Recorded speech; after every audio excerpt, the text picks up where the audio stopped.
Good morning. Welcome to Mount Vernon Unitarian Church. I'm the Reverend Christian Schmidt, the interim minister of this congregation. And whether this is your first time with us or your 1001st, know that you are welcome here and we are glad to have you. We are continuing to do our very best in these difficult times to offer amazing services. I'm glad to be joined by so many people helping me lead service today, especially our wonderful choir. We are always here on Sundays to provide this forum, both in person and virtual right now, to find comfort and recommit ourselves to the mission of supporting one another in our spiritual journeys, to working for justice, caring for the earth, and building the common good. Today I'm talking particularly about the fact that we gather to recommit ourselves to dismantling systems of oppression and injustice. It is good to be together. We are a community, dedicated to welcoming the stranger and working for justice.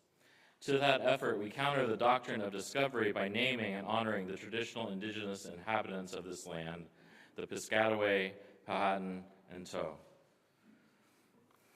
I have a couple announcements, three actually, to give you. First of all, today is Workin' Annie, our semi-annual, I believe, effort to sort of just work around the grounds, make sure everything looks really great. You may have seen some people already out and about doing, important work. It's not too late to join after service. It will still be going on, so feel free to find somebody and ask what you can do.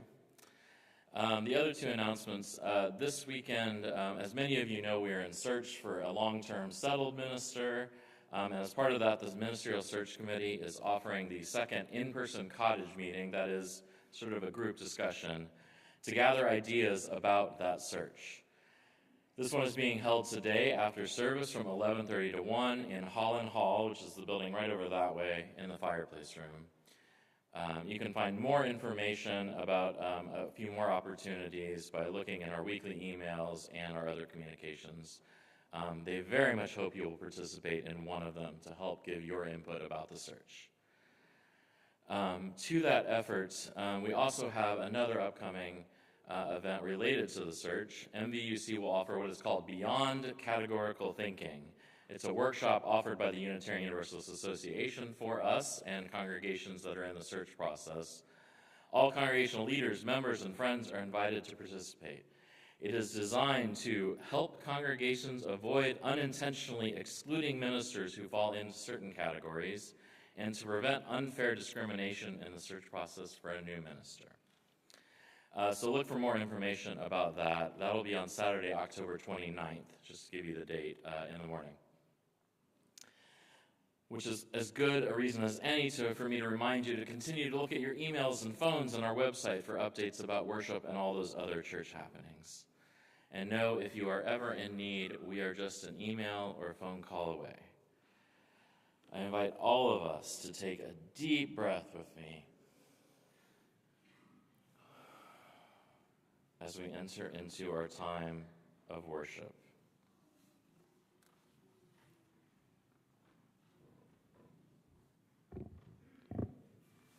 Good morning. Wake Up by the Reverend Christian Schmidt. Let us wake up, not just from the Sunday morning exhaustion, from the wish for a few more drowsy minutes in bed. Let us wake up to this world we live in, to its beauty and wonder, and also to its tragedy and pain. We must wake up to this reality, that not all in our world is what we would have, however much or little it is. We must wake up to the idea that our wholeness, our lives, are only as complete as the lives of those around us. To those, we are inextricably twined in a great web of mutuality of which all of us are part. We must stay woke, in the words of our friends and colleagues involved in Black Lives Matter, working every day for racial justice in our country. Let us wake up, let us stay awake, let us stay woke. And now in this time and place, let us worship together.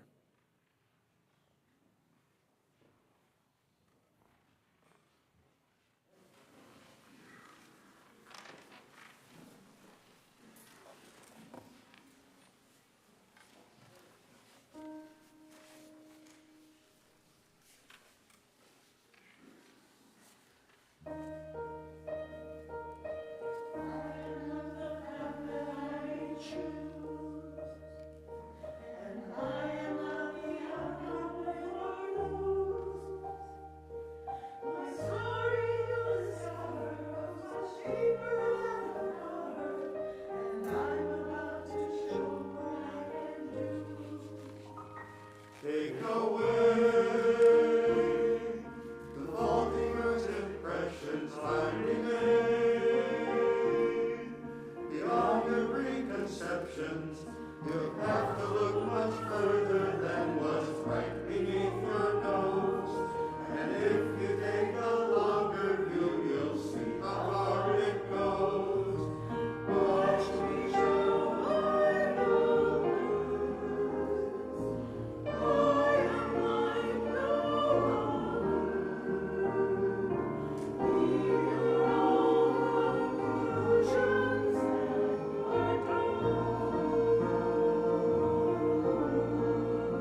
Please rise in body or spirit to join us in singing hymn number 1030, Siahamba.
I invite you now as we unite our voices to speak aloud the covenant of our community.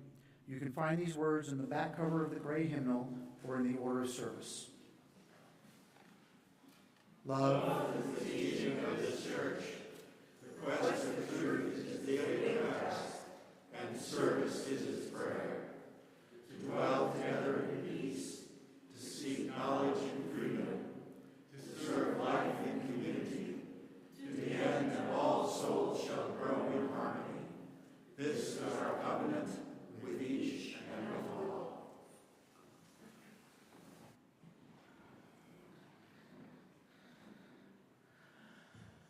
I'm doing our time for all ages today. It doesn't say so in the order of service, but this is by my dear friend, the Reverend Karen Johnson, who serves one of our congregations up in New Jersey, and I need just a second to get ready.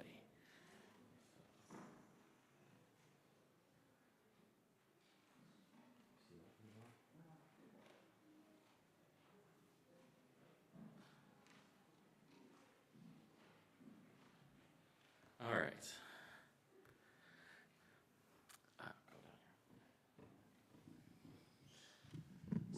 Today, I need a few volunteers. We're going to do an exercise called Human Mirror, in which you will serve as my mirror. Sam, you want to start? That'd be great. So I just need to know if you see anything, notice anything particular about me right now.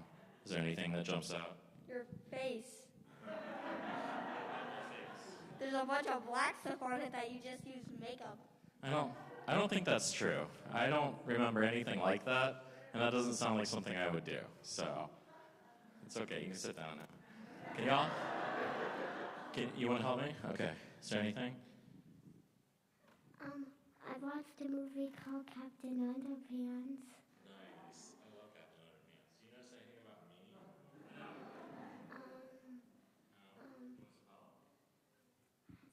You're wearing buttons. I have buttons. That's true. You have a bit of a smudge. I don't think so. That really doesn't sound right.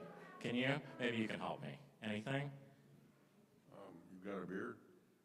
That's true. I know that. Anyone else want to help?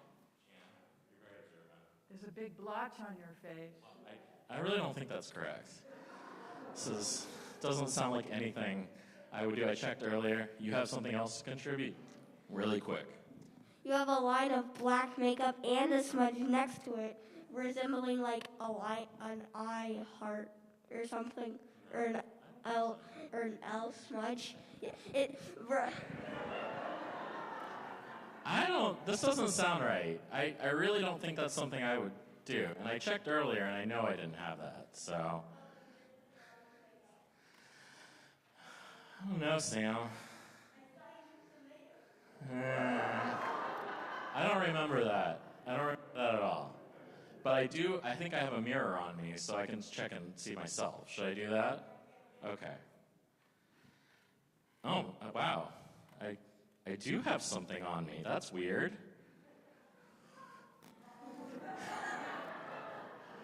I'm sure I'll hear about this for days, Sam. Thank you. So sometimes people tell us something about ourselves that we don't want to hear or don't believe or don't even think could possibly be true. Has this ever happened to you? Have you ever had feedback that you did not want to believe? Yeah, me too. Just now, thank you, Sam. Okay. And so it can be hard to listen to feedback that we don't want to hear. It can be hard for people to say things, especially point out things about us that are not very flattering. I don't want a huge smudge on my face, right? That's not what I'm going for usually. That doesn't seem like the sort of image I want to project into the world. Okay, Sam, thank you. I'll get that. And this is true in our lives, right? Sometimes people give us feedback that we don't want to hear. Sometimes they're wrong, of course. Sometimes they're right.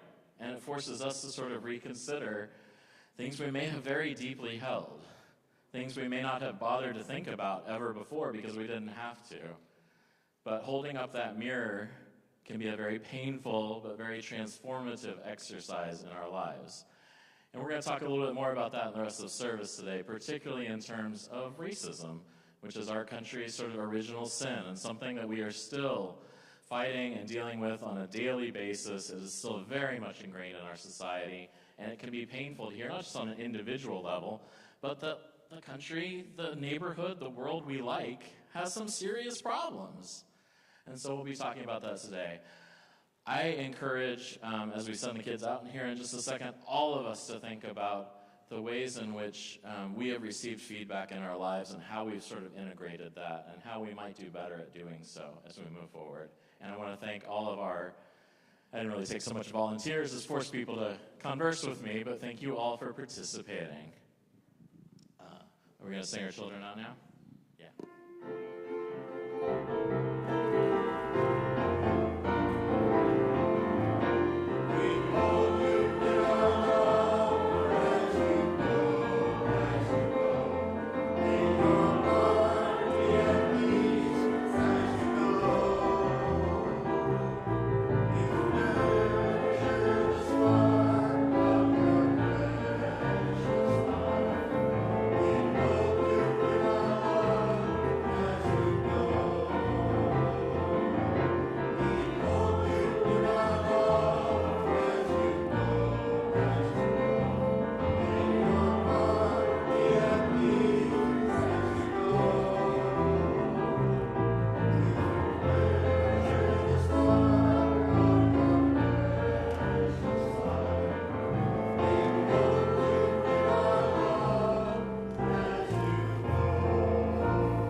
To an announcement I made earlier. The cottage meeting is not immediately after service. It's later this afternoon at 3 p.m. I'm sorry about that. I don't know how I made that mistake, but that's later today. There are exciting things going on after service, including coffee hour and our introduction to Unitarian Universalism, which will follow service immediately, pretty immediately, in the nursery. Thank you.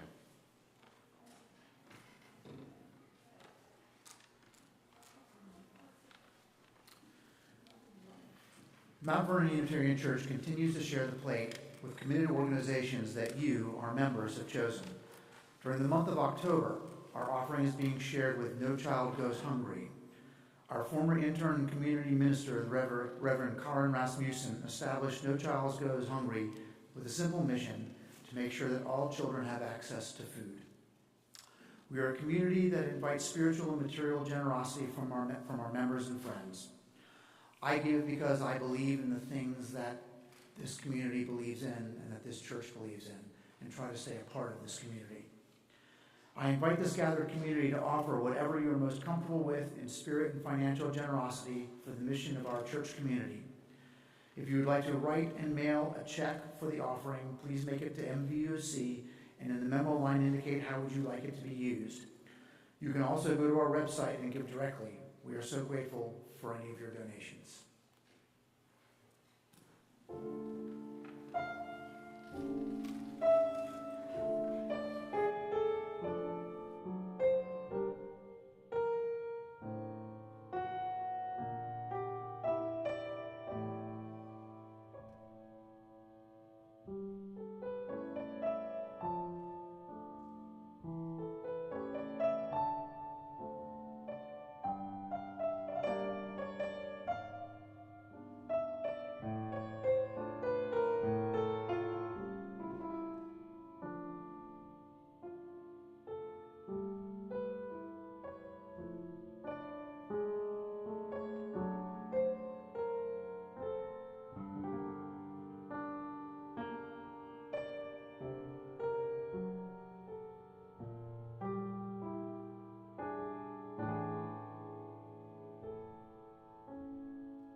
invite us all to take a moment to prepare for our time of silent reflection, followed by spoken words.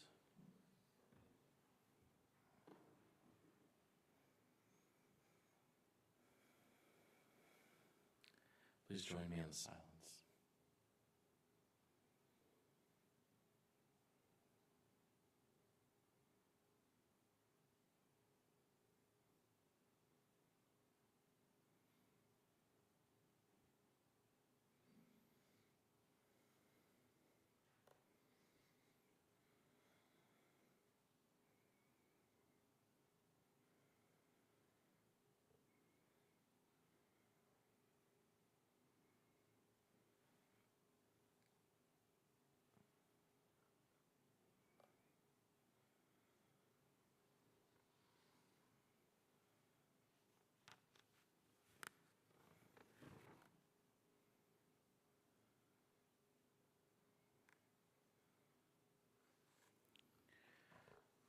Our words today are from the Reverend Liz Weber.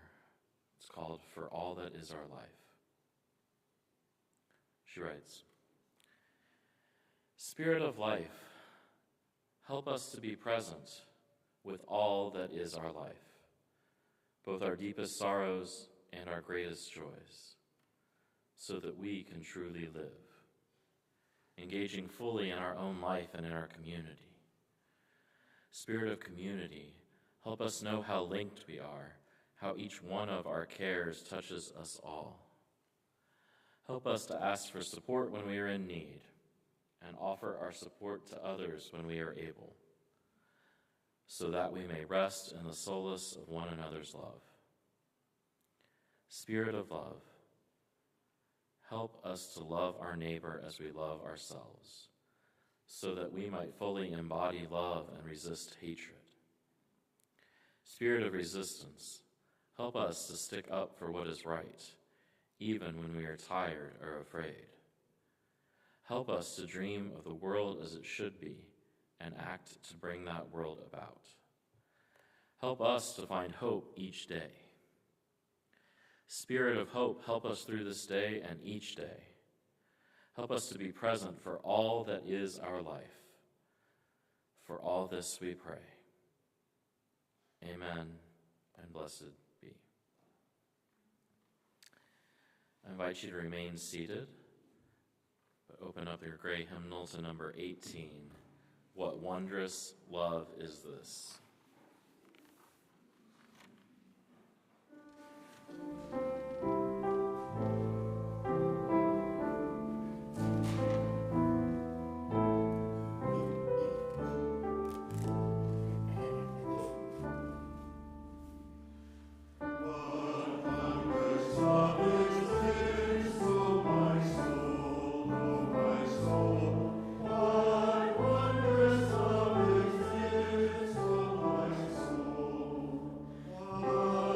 Wondrous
Today's reading is Healing by Adam Lawrence Dyer. Don't speak to me of healing racism or wounded souls or the painful hurt until you are willing to feel the scars on my great-great-grandmother Laurie's back.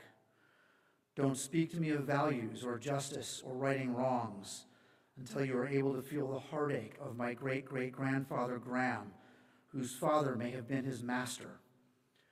Don't speak to me of equity or opportunity or the common good until you're able to hear the fear from my grandmother May as the only black woman in her college. Don't speak to me of passion or longing or standing on the side of love until you know the shame felt by my mother Edwina, mocked by teachers for the curve of her back. Don't speak to me of together or understanding or empathy until you know my rage as a young actor hearing the direction to be more black, more male. The pain you are trying to heal has no real name. This pain you speak of has no story. It is anonymous, vague, and empty. Don't speak to me of healing, for I heal the second I am ripped apart. My wounds self-suture, and like the clever creature I am, I just grow new legs to outrun the pain ever faster. It is something I have had to practice for generations that feel like an eternity. So please don't speak to me of healing, because you cannot know what healing means until you know the hurt.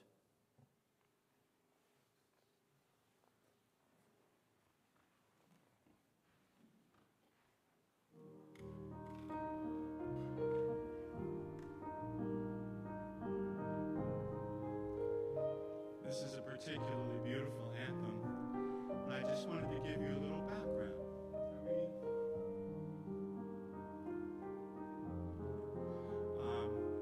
This was commissioned by and written by David Frazier, and at our 2016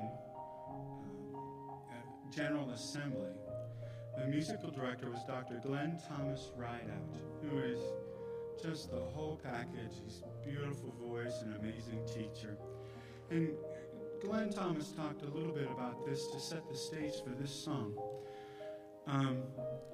If we're going to be a community standing together and enter into a support of Black Lives Matter, then we need to support black music and approach it with humility and community so that it all comes together. We need to resist what they call colonizing it for our own comfort. Turn it into something that we're comfortable with, because a lot of times we should be a little uncomfortable to think how we need to be best appropriate. So, to be present for black lives and black faiths, we might deserve to be called allies if we do it all together.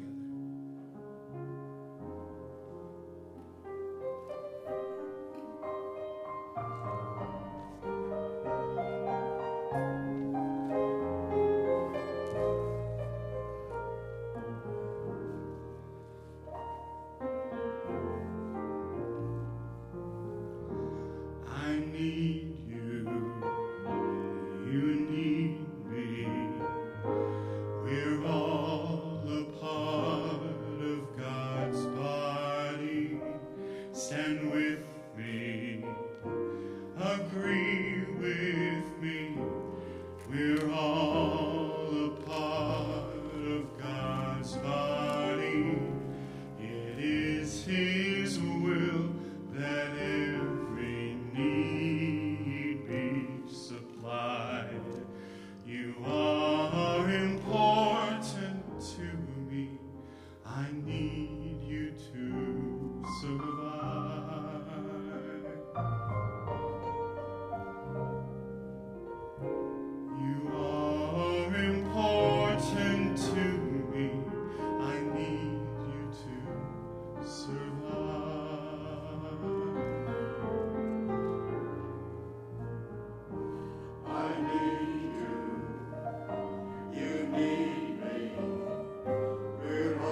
If you've been here, or any Unitarian Universalist church probably, you've almost certainly heard me and others talk about our various social commitments: anti-oppression, welcoming, multicultural competence, our commitment to eradicating poverty and hunger, as our community partner No Child Goes Hungry, which we're supporting this month, works to do.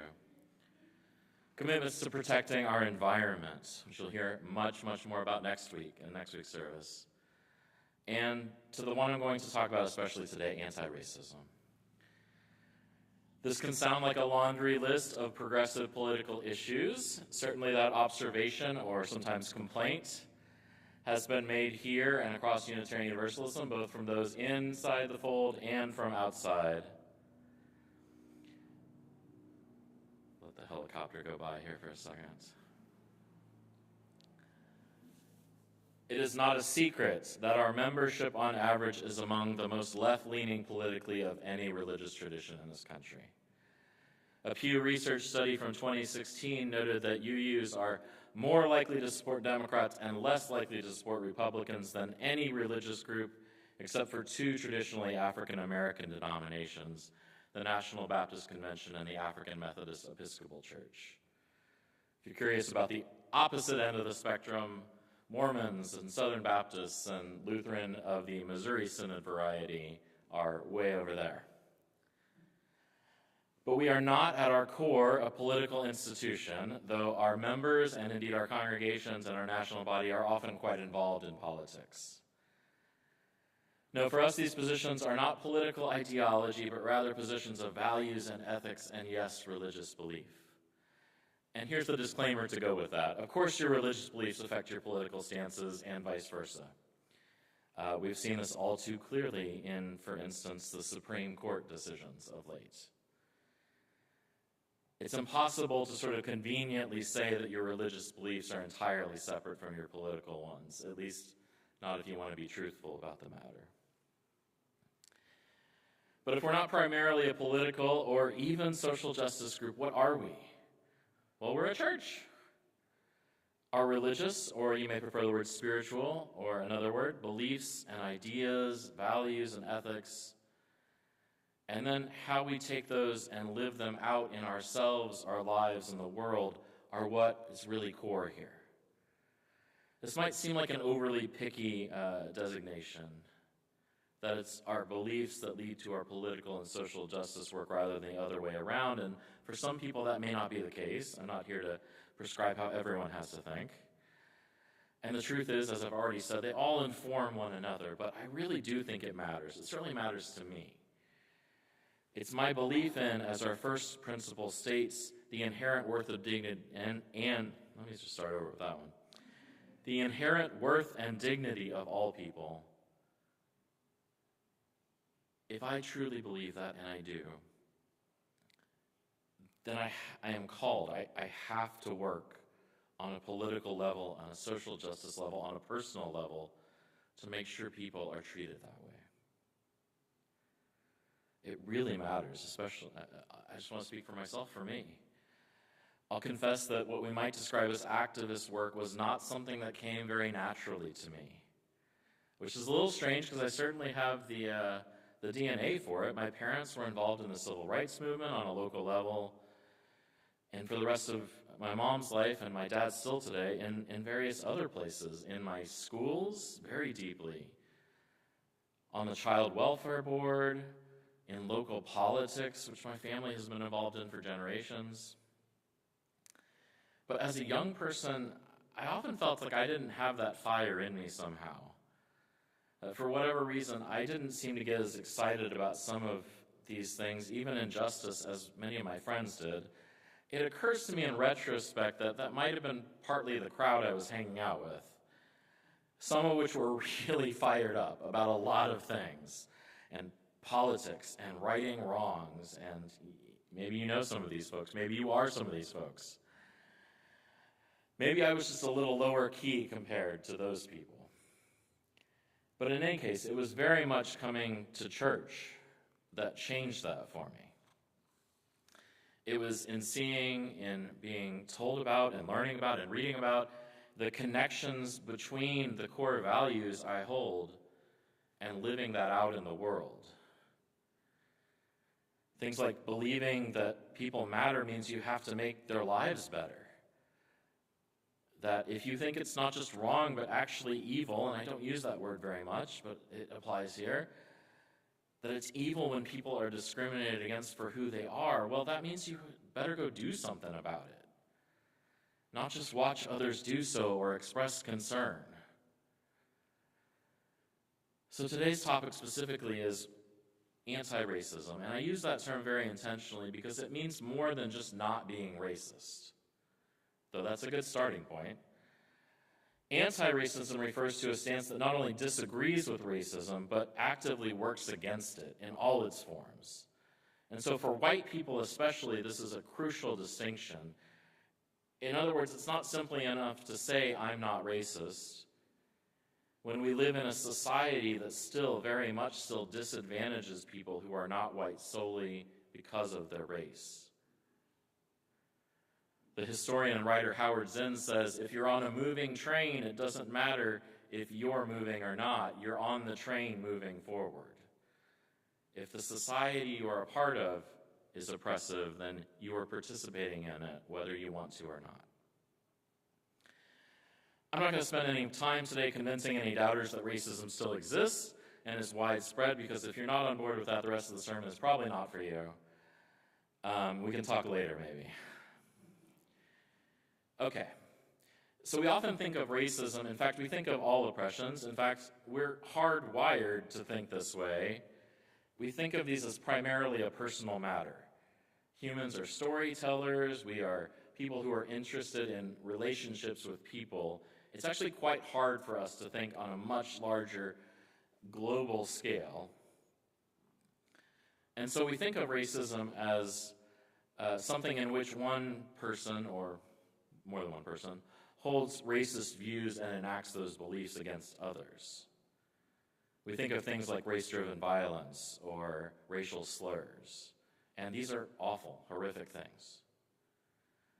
But in a way, thinking of racism primarily as those specific acts allows us to compartmentalize it, to put it in a box. This way of thinking allows racism to be that person's problem or failing.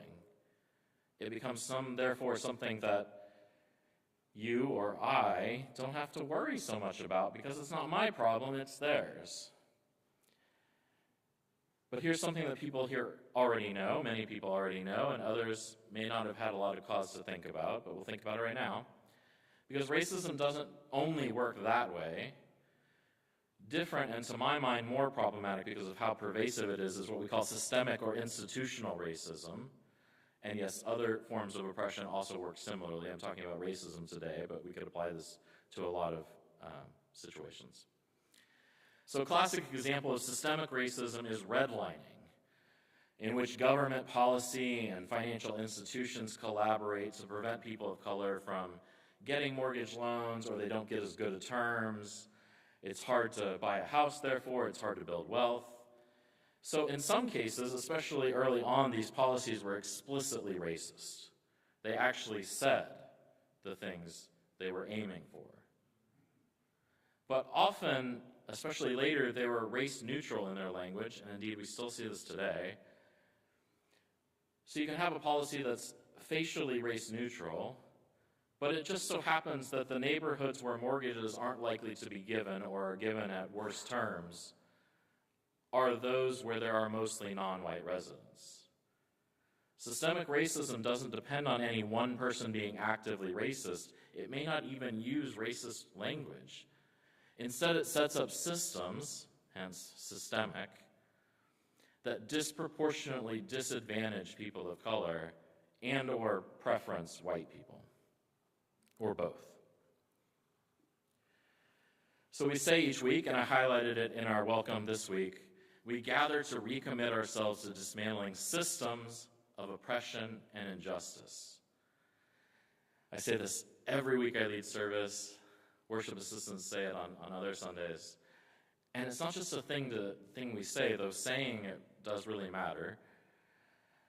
We say it because it's core to who we are as Unitarian Universalists and to the very purpose, what we often call a mission, of this community. And so it's one of the reasons why I support the proposed eighth principle. Let me back up for a second. The Unitarian Universalist Association, of which we are one of about 1,000 member congregations, has a set of 7 principles that serve to define our values and to frame our work in the world. If you want to look at them later, all you need to do is crack the gray hymnal and turn about 8 pages in, somewhere near the beginning there. You can look at them. Those 7 principles have been the same since the 80s, but they are not meant to be a static, never-changing expression of who we are. Rather, they are meant to grow and change as we do. And right now, to that point, a task force of the UUA is working to update them. One of the updates I very much hope they will incorporate is what is the proposed 8th principle, which states, and I quote, "We, the member congregations of the Unitarian Universalist Association, covenant to affirm and promote, journeying towards spiritual wholeness by working to build a diverse, multicultural, beloved community by our actions that accountably dismantle racism and other oppressions in ourselves and our institutions." That's kind of a mouthful. Let me say the second half of that again. Journeying towards spiritual wholeness by working to build a diverse, multicultural, beloved community by our actions that accountably dismantle racism and other oppressions in ourselves and our institutions. In short, it explicitly calls us to live out anti-racist values, to be accountable to one another in that work, to create loving community for all. The creators, the proposers of this 8th principle, said that though the principles as they currently stand, the 7 of them, imply our anti-racist commitments, they don't say it directly. And in the experience, especially of Paula Cole-Jones, one of the writers of this 8th principle, someone who's a member of All Souls DC and has worked in many Unitarian Universalist congregations, she led a workshop here last April that some of our members attended. She said it has led to some UU congregations thinking they're doing great work, thinking they're following all of the 7 principles, and they never talk about or address racism. It's not clear to them that that's an important part of Unitarian Universalism. I'm asking you to consider this 8th principle, and you will have many opportunities to do so this year. You can look for more news about that soon. To consider it, and then to vote for this congregation to endorse it, to make our congregation recommend that the UUA include it in the new principles when they are finished. More than 200 Unitarian Universalist congregations have already done this, including almost every congregation in the greater DC area. We can do this, and I am here to tell you we should do this. So I'll be meeting with a lot of groups this year, along with a number of folks working with me about this all year long in preparation to do so at our annual meeting in the spring. Because friends, we're here to make a difference, to create loving community, to dismantle racism and all other oppressions. This is core to our Unitarian Universalism and crucial to building the world of which we dream. May it be so. I invite you to rise, embody your spirit, and join your voice in singing our final hymn today, number 1028 in the Teal Hymnal, Fire of Commitment. That's 1028, Fire of Commitment.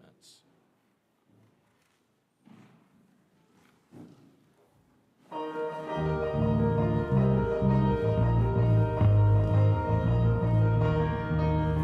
the fire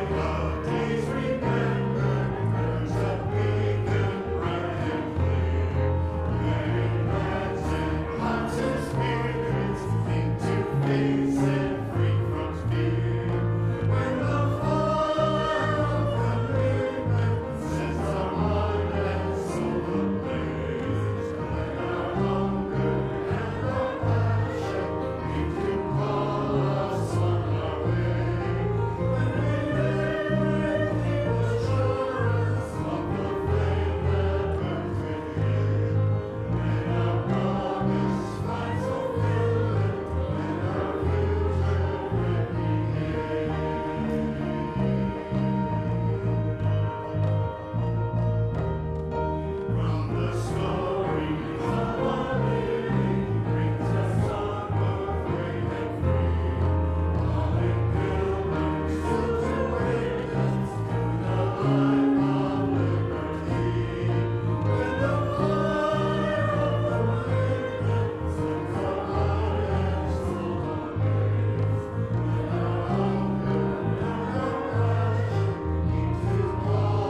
join me in saying the words of our chalice extinguishing? We extinguish this flame, but not the light of truth, the warmth of community, or the fire of commitment. These we carry in our hearts until we are together again. Today's benediction comes from Elena Westbrook, who writes, "Go in hope, for the arc of the universe is long and we can bend it toward justice. Go in courage, for together we have the strength to confront injustice in our daily lives and the larger world. Go in love, because a holy and generous love is both the reason and the means by which we transform our lives." And so our worship is ended and our service begins. Please be seated for our postlude.